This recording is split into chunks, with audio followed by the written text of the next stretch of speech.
Salut à tous, on continue et on peaufine notre système d'inventaire. Aujourd'hui, ce qu'on va faire, c'est qu'on va créer un système de reconnaissance de cases. Déjà, on a une création d'un deuxième inventaire juste par une seule ligne de code. Vu qu'on a tout rentré dans des fonctions, ce qui se fait pour cet inventaire-là se fait pour celui-là automatiquement. Et ça, ce sera notre équipement plus tard. On a reconnaissance des cases vides, reconnaissance des cases pleines, récupération des datas, des items qu'il y a dans les cases, et donc affichage de l'icône et tout ça. Donc maintenant, on aura tout qui sera mis en place pour pouvoir faire les fonctions d'échange d'items, d'inventaire à inventaire et tout ça, tout est en place. Là, on va coder le plus lourd des fonctions. Mais dans cet épisode, déjà, on met tout ça en place et on fait déjà le plus gros. Allez, c'est parti, on se retrouve tout de suite dans le projet pour coder tout ça. Alors, la première des choses, avant de commencer, il y a quelqu'un qui m'avait fait remarquer, oui, c'est Christian qui m'avait fait remarquer ça, quand on initialise un stockage ici, je vous avais dit que la liste des items, je l'initialisais à -1, pour pas que si jamais une des structs qui était dedans avait un identifiant 0, admettons, ça pose de problème. Mais alors c'est vrai que là, quand on a array create ici, on a cette fonction, c'est vrai, on peut initialiser des valeurs ici.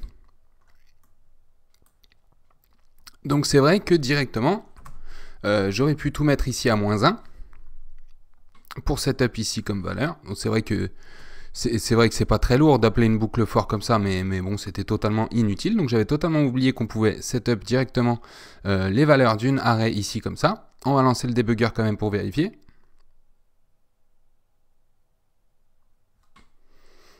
Ok, je débug bien en temps réel ici.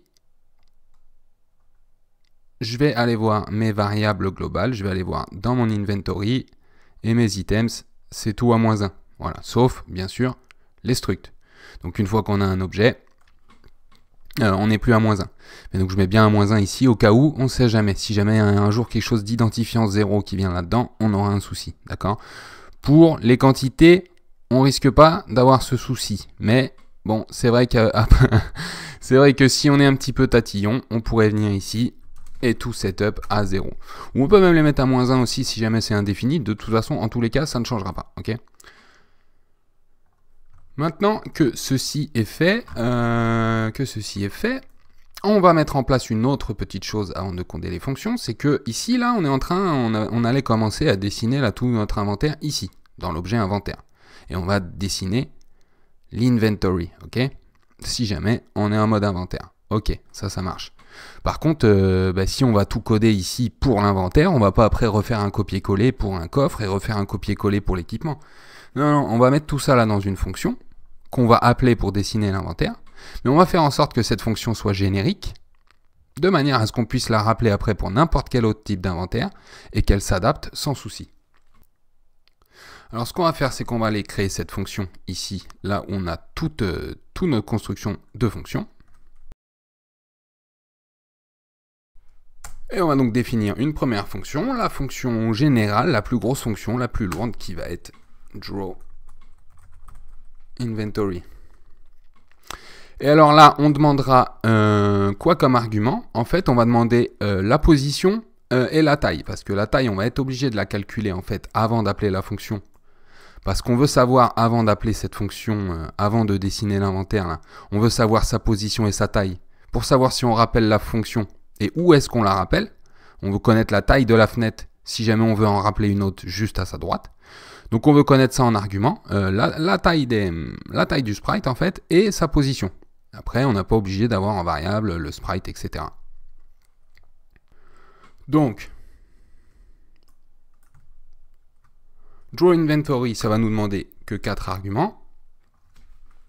La position x. Et quand c'est un argument, la convention a tendance à vouloir qu'on l'écrive en un mot avec des majuscules, donc en camel case. Pose x, pose y. Des fois, je peux me tromper aussi dans les conventions, hein, m'en voulez pas. On essaye de respecter, on fait comme on peut. Pose x, pose y. Et donc, width et height.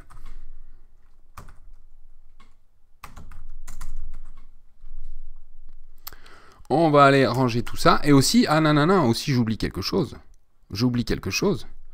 L'inventaire qu'on veut dessiner.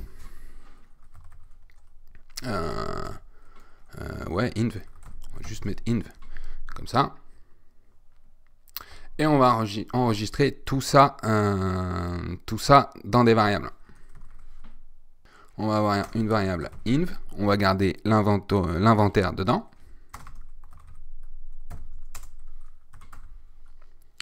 On va avoir une variable ix, on l'avait déjà, hein.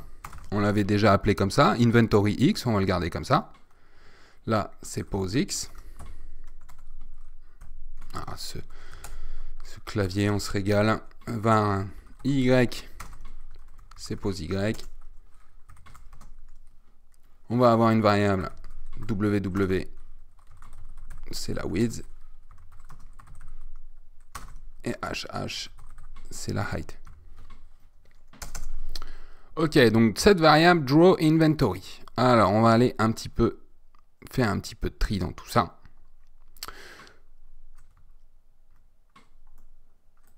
Quand on est en inventory mode, on va bien garder en fait toutes ces variables générales parce qu'en fait, elles nous permettent de faire les calculs des coordonnées. Donc jusqu'à là, on va tout garder, ok? Mais à partir d'ici, ça va faire partie de la fonction. Donc tout ça, je vais aller le mettre dans la fonction. On va quand même être obligé... Ah, ok, non, j'avais mis eWidth comme ça. Ok. My bad.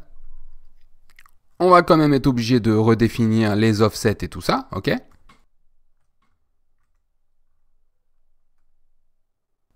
Ouais, les general vars, on va être obligé de tout reprendre. Hein. On va être obligé de tout reprendre. Voilà, de toute façon, on fera sûrement un petit peu de refactoring, hein, pour voir le refactoring, c'est à la fin, on revoit tout s'il y a des doublons à des endroits, tout ce qu'on peut remettre en fonction, etc. Hein. Donc on va aller voir tout ça. Donc là, j'ai ma fonction.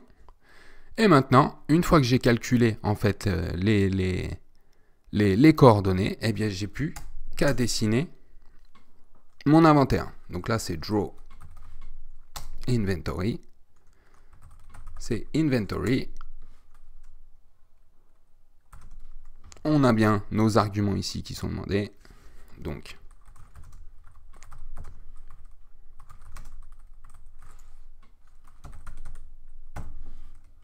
voilà.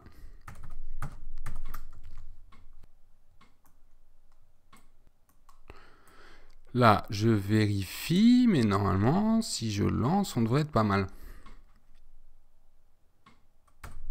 Ok, on est bon. Ça a bien tout récupéré, ok. Là, après, on peut avoir des petits bugs d'affichage. Je ne sais pas si ça le fait, vous, à l'enregistrement. Mais ça, quand on sera en plein écran, ça se fera plus, ok. Et on réglera un petit peu les soucis graphiques quand on réglera la résolution. Tout ce qui est commutation en plein écran, tout ce qui est réglage de résolution, polarisation, etc. On verra tout ça plus tard, ok. Mais là, il est possible qu'on ait sur les lignes droites, il est possible qu'on ait des petits bugs d'affichage, ok. Pourquoi est-ce qu'on met tout ça en fonction là tout de suite? Pourquoi? Parce que ici, on pourrait tout de suite créer, mettons,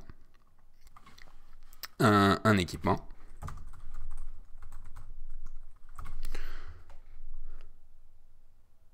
On a déjà créé les fonctions. Donc, je pourrais dire que mon équipement, c'est un new storage de 1 par 3.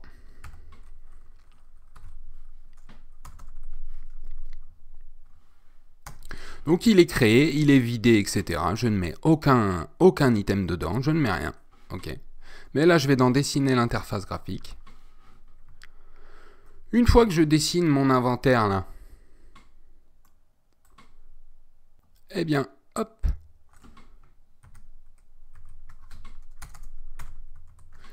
Et ça, on pourra même en faire une fonction hein, pour setup tout ça. Hein. Mais là, on va voir de quoi on a besoin déjà. Les variables de l'équipement. Alors, on va mettre EX. Et EY. Alors là, c'est équipement. Équipement, on le met ici. Donc là, on a le nombre de cellules. Ok, j'aurais pu mettre 1 par 3, mais on récupère ça dans des variables. Ok. Là, on récupère ça ici. L'offset, ça bouge pas. Les borders, ça bouge pas. CS, ça bouge pas. Ok, donc là, c'est équipement width. et equipment height. Ok. On va en faire référence ici. Et ça, ce sera EX et EY. Ok. Et là, hop.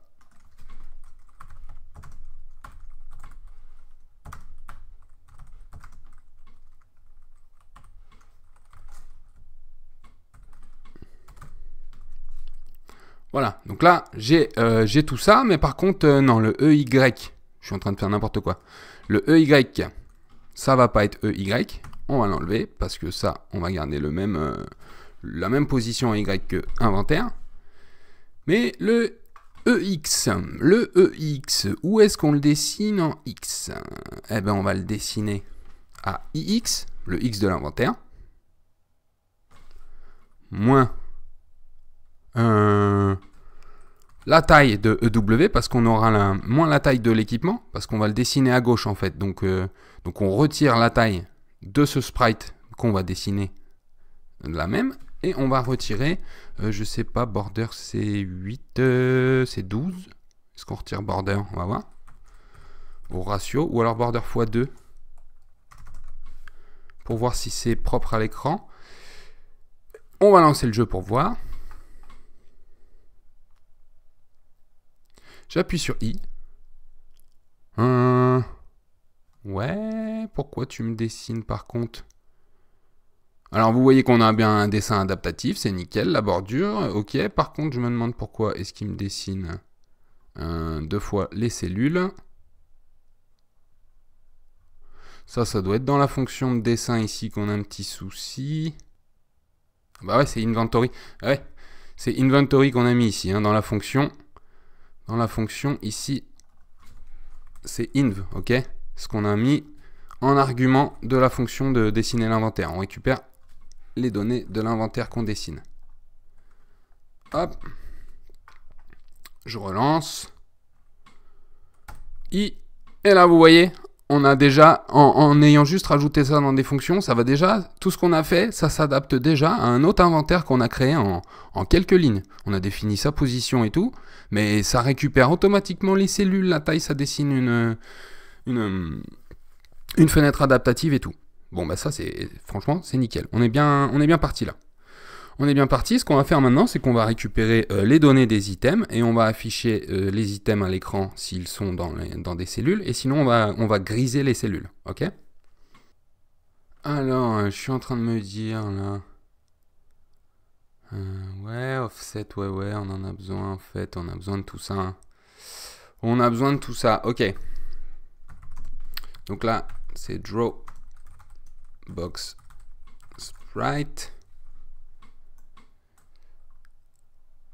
Tac, et ça on va le mettre dans les variables générales, hein, je sais. Alors il y en a qui peuvent ne pas aimer des bazars de variables comme ça. Moi j'aime bien. J'aime bien. Là je sais qu'on en aura plus à créer là-dedans. Hein. Je sais qu'on en aura plus à créer là-dedans. Ça peut paraître un bazar, mais en fait toute la logique est basée, toute la logique de notre inventaire est basée là-dessus. On a toutes nos proportions, nos positions et tout ça. Et on peut se référer à tout ça, ok? On a déjà notre objet inventé, on a toutes les positions, on a tout, ok? Et tout part de là, ok? Et moi j'aime bien, c'est propre, ok? Moi ça me va, ça me convient comme ça. C'est vrai que ça peut paraître le bordel, mais on a inventory X, inventory Y, inventory width, inventory height. Voilà, X1, Y1, c'est nos positions des premières cellules. Donc on aurait pu mettre CX1, CY1, ok, vous pouvez mettre des noms plus longs, plus courts, un petit peu plus significatifs, on va dire, ok. Mais moi je trouve ça correct là, comme ça me va, ok. Donc maintenant, on veut récupérer les items. Alors pour ça, on va recréer deux petites variables, ok. On va aller créer une petite variable ici. Qui va s'appeler items et ça va être égal à inv.items. On va récupérer la liste d'items de l'inventaire et on fait pareil pour les quantités. Var quantities par quantity est égal à inf.quantity. Du coup, ici, là, on peut juste mettre items, on a la variable. Et comme ça, on a notre liste et on peut récupérer à son index chaque item. Donc ici, on parcourt chaque cellule. Donc ici, on peut récupérer d'ores et déjà chaque item. Ici, on a la location de la cellule. Maintenant, on va récupérer des informations sur cette dite cellule. Cells data. Ok. Qu'est-ce qu'on va récupérer?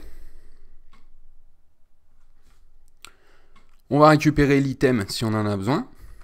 Les quantités, on verra plus tard. Donc item, c'est égal à items i.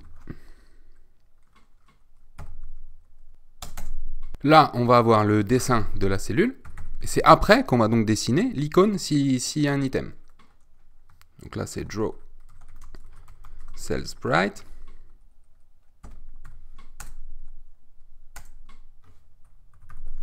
Là, on va avoir draw item icon. Alors ça, c'est seulement s'il y a un item. Donc, on a dit qu'on l'avait mis à -1 dans la liste si jamais il n'y avait pas d'item. Hein. Donc, si item n'est pas égal à -1, alors on va récupérer l'icône. Donc là, c'est item, rappelez-vous, dans notre structure de données, on l'a appelé icon sprite.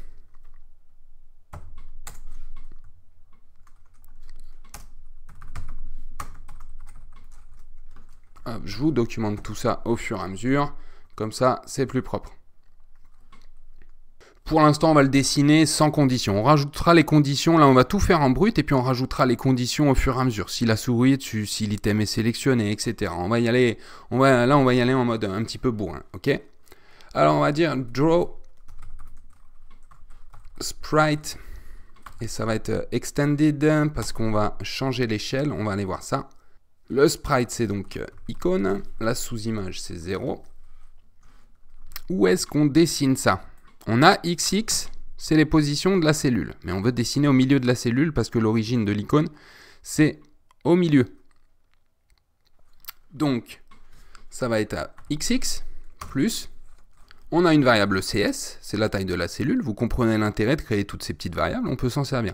On a XX, c'est la position de notre cellule. CS, la taille de la cellule, cell size. Divisé par 2. Y pareil, YY plus CS divisé par 2. Et maintenant, pour ce qui est de la scale, je ne me rappelle plus parce qu'on avait, il me semble, 96. 96, je vais aller voir ça. Inventory, les cells, tout à fait, c'est 96, mais ça va pas jusqu'au bout. Et on va aller voir dans nos items. On va aller prendre un des plus grands, je crois que c'était le Magic Wand. Ouais, allez, on va faire un petit x4. On va faire un petit x4 de scale, histoire de voir ce que ça donne. Ça, je vais le laisser ouvert, ça, on referme. On va essayer un petit 4 de scale. 0, -1 et 1 d'alpha. L'alpha, on agira dessus plus tard. Si l'item est sélectionné, on le rendra un petit peu transparent. Ok, est-ce que ça nous dessine l'icône de notre objet? Oui, et j'ai oublié de mettre les origines au milieu, voyez-vous? Alors, on est parti, on va faire tout ça. Tac, tac. Consommable. Allez, c'est parti.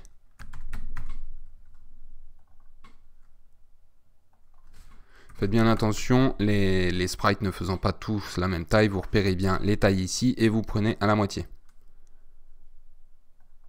Et quand ça fait 11, eh bien, il faut trancher.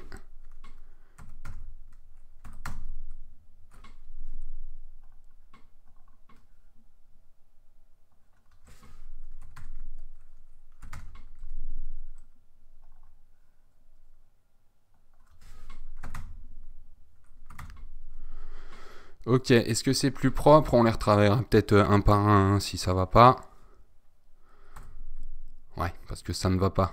Vous voyez, ça va pas. Donc soit on les retravaillera un par un. Par exemple, la hache, si on arrive à le centrer, ça ira. Mais celui-là sera beaucoup trop long, donc on viendra retravailler le manche. Celui-là, on va le centrer. Donc déjà, on va redescendre les origines un petit peu de ça.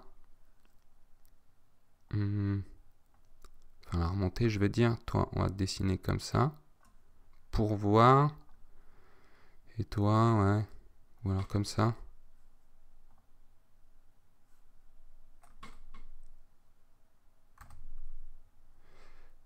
Non, c'est pire. Toi, juste, on va te remettre comme ça. Et là, voir.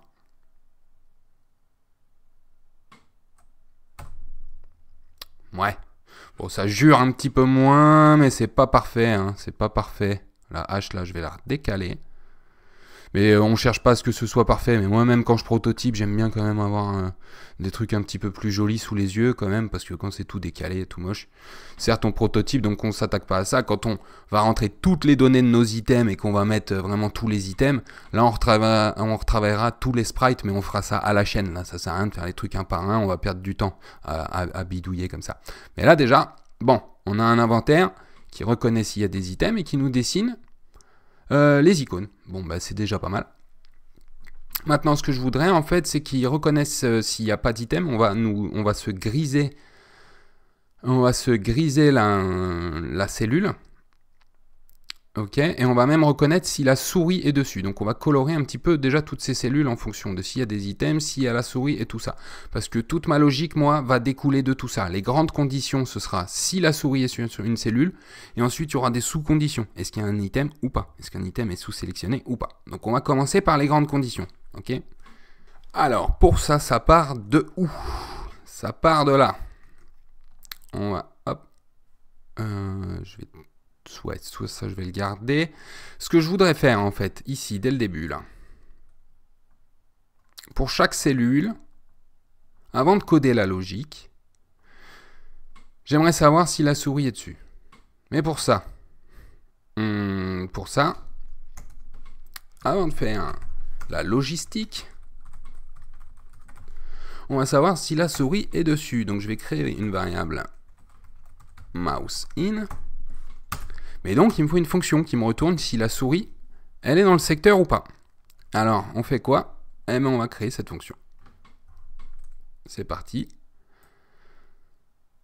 Inventory functions. Bah oui, on va le mettre juste là. Je vais l'appeler function check mouse square GUI. Pourquoi je l'appelle comme ça? On va checker un carré. On va checker si la souris est dans un carré. D'accord? Mais sur le GUI, d'accord? Parce qu'on va donner on va donner donc x1, y1, x2, y2. Et on va vérifier si elle est dans ce rectangle ou dans ce carré. Ok? Mais sur le GUI. Donc on va se fier aux positions de la mouse GUI. Et c'est pas les mêmes que la mouse X dans la room. D'accord? Donc peut-être que si on voudra vérifier plus tard dans notre jeu si la souris est quelque part dans la room, on créera une check mouse square. Ok? Comprenez le principe? Là, je vous dis, ça commence à être un petit peu costaud. Il faut commencer à connaître un petit peu les fondamentaux de la programmation. Je ne peux pas rentrer dans tout le détail de tout. Faut qu'on essaye d'arriver à se projeter un petit peu. Vous comprenez? Alors, check mouse square GUI. Ça va nous demander quoi comme argument? Un x1, y1, x2 et y2. Tout simplement. On va créer une variable x1. Ça va être égal à x1. Maintenant, on va créer de petites variables aussi qui vont être var mx, qui va être la position de la souris en x sur l'écran. Donc là, ça va être device mouse x to GUI, ok, avec le device 0, le device par défaut, ok. Donc, où est la souris en X sur l'écran? Là, un petit MY, et ici, il n'y a que le Y qui change. Et donc maintenant, en fait, on vérifie tout simplement si mouse X, c'est plus grand qu'X1 et plus petit qu'X2, et que mouse Y, c'est plus grand qu'Y1 et plus petit qu'Y2. Vous comprenez le coup? Avec une bonne vieille condition.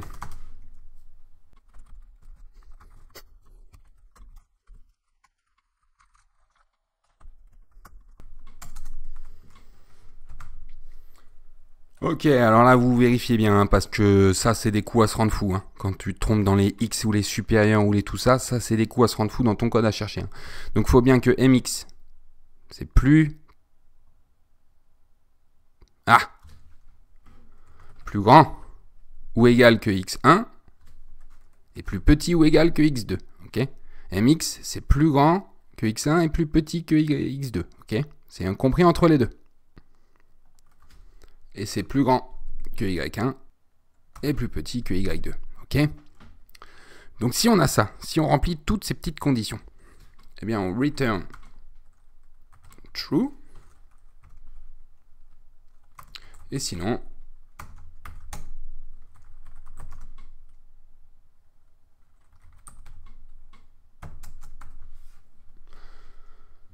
on return false. Donc on a ici une petite fonction assez sympa qui nous vérifie. Donc si la souris est dans un carré, on se les fait nous-mêmes. Hop. Et si il existe une fonction comme ça déjà dans GameMaker, je ne l'ai point trouvée. Et pourtant, c'est pas faute d'avoir cherché. Donc mouseIn, ça va être égal à check mouse. Ok. Donc là, on vérifie en carré. On peut mettre x1, y1, x2, y2. Donc c'est quoi en fait ça? Dans quel carré on veut vérifier? On a déjà les coins en haut à gauche de notre cellule. Donc ça c'est parfait.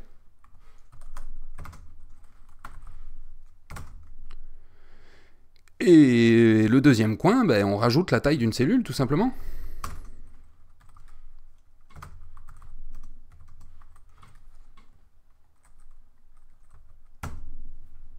Pour tester tout ça, juste pour l'illustrer, on va dire que si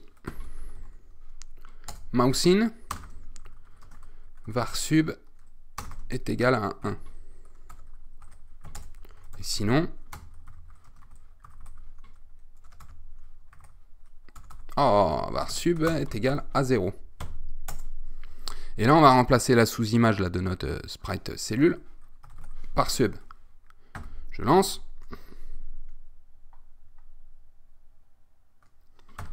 Boum. On a bien au pixel près. Alors là tu peux y aller. Hein. Là, tu peux y aller, c'est au pixel près. Ah ouais? C'est au pixel près. Alors ce qui peut gêner peut-être, là, ce qui peut gêner, c'est que du coup on vérifie une taille de cellule, mais on a ce petit décalage là. On a ce petit décalage. Alors est-ce qu'on pousse le vis ou pas? 1, 2, 3. Est-ce qu'on pousse le vis jusqu'à là? Plus 6, moins 6. Allez, on va pousser le vis jusqu'à là. On va pousser le vis jusqu'à là. Allez, c'est parti. On veut que ce soit propre. Hein. On veut que ce soit propre. Donc le mouseIn, on vérifie xx plus 6. Et allez, on va créer un petit... on va créer une var cell offset égal à 6. Ça va pas être très jojo, mais c'est nécessaire pour voir. Hop, et là par contre ça va être moins. Hein. Plus CS moins cell offset plus CS moins. Boum. Ça, c'est pour le souci du détail. Hein. Je sais que vous pouvez l'avoir pour certains. Et moi aussi, ça peut me gêner, hein, ce petit décalage-là. Après, on peut ragrandir le sprite, on peut voir. Mais là on s'adapte. Là, faut être à l'intérieur de la cellule. Et on a même poussé le vis jusqu'à ce que ça compte pas la bordure. Hein. Donc là, c'est du propre. Là, c'est du propre au pixel près. Ça me plaît bien. Donc, maintenant qu'on vérifie en fait si on est dans une cellule, on sait maintenant si on est dans une cellule et on le vérifie, on l'illustre là par ce changement de couleur de la cellule. Et bien toute la logique va découler de là finalement. Parce qu'à partir de là, si je sais que je suis là-dedans, Bon, bah, quand je vais cliquer, maintenant, je saurai sur quelle case je clique, vu qu'elle est colorée. Et à partir de là, bon, bah, je pourrais sélectionner un item et tout ça. Donc, toute ma logique, à moi, elle part de là. D'accord ? Maintenant, là, par exemple, là, je pourrais dire, là, ça me plaît pas. J'ai pas envie de pouvoir les sélectionner, là, d'avance, si elles sont vides. OK ? Alors, on va aller carrément juste après. On s'en fiche, là, qu'il y ait mouse in ou pas. Ça calcule la sub, on s'en fiche. Mais on va dire que si l'item est égal à -1, alors var sub, c'est 2.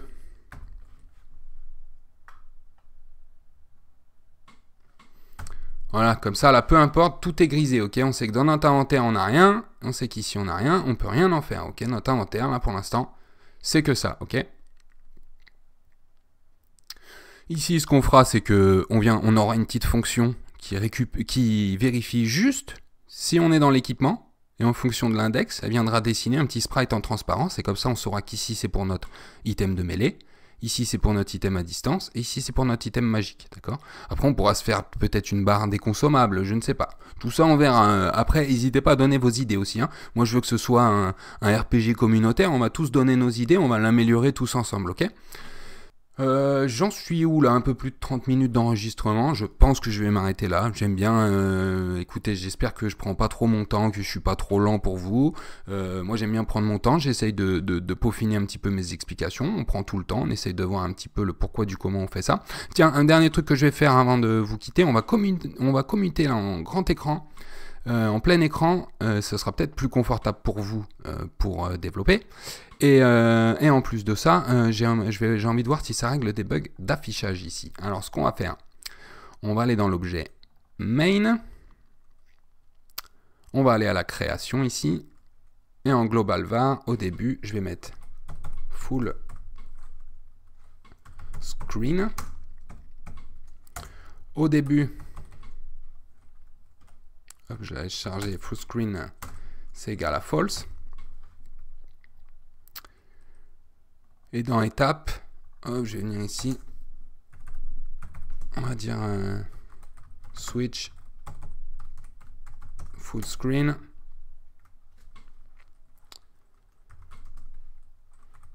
Var input full. Ça va être quoi? On va vérifier la touche F.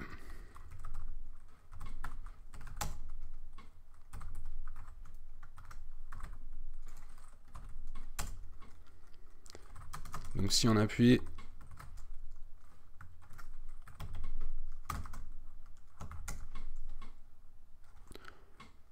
on va inverser la variable full screen. Full screen est égal à not full screen. Et on va dire set, et c'est comment déjà? Windows set full screen à la variable full screen, ok? C'est soit true, soit false. Et comme on a inversé notre variable qui était à false au début, donc notre jeu commencera bien pas en grand écran. Et la première fois qu'on appuiera sur l'input, elle passera à true et on passera en grand écran. Okay? Puis après, on pourra repasser ensuite en mode fenêtré. Ok, je vais appuyer sur F. Là, je suis en plein écran et du coup, voilà, c'est bien ce qui me semblait, ok? Donc, le souci, j'espère que vous ne l'avez pas, vous, à l'enregistrement, là. Mais pour moi, ça le fait à l'écran. Donc, le souci de commutation qu'on avait, de plein écran, tout ça, c'est ça qui causait le petit souci ici. Donc, on réglera tous ces petits problèmes de résolution plus tard, ok? Mais là, déjà, on a un affichage plus propre. Et si vous voulez, voilà, vous pouvez mettre en mode fenêtré, en grand écran. C'est un petit peu plus confortable pour nous.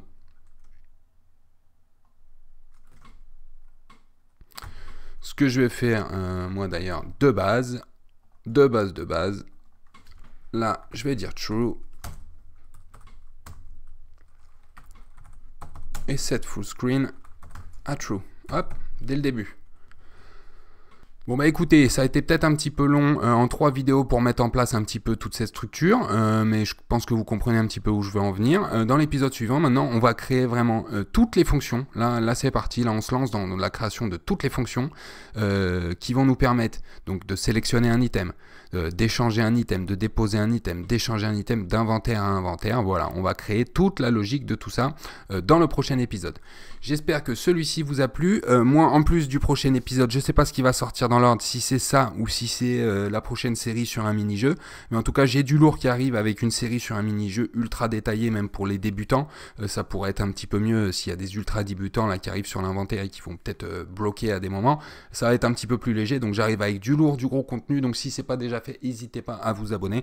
Moi, je vous dis à demain pour une prochaine vidéo. Et puis, on se retrouve en tous les cas pour la suite avec du très lourd qui arrive. Allez, moi, je vous dis à la prochaine. Salut, ciao.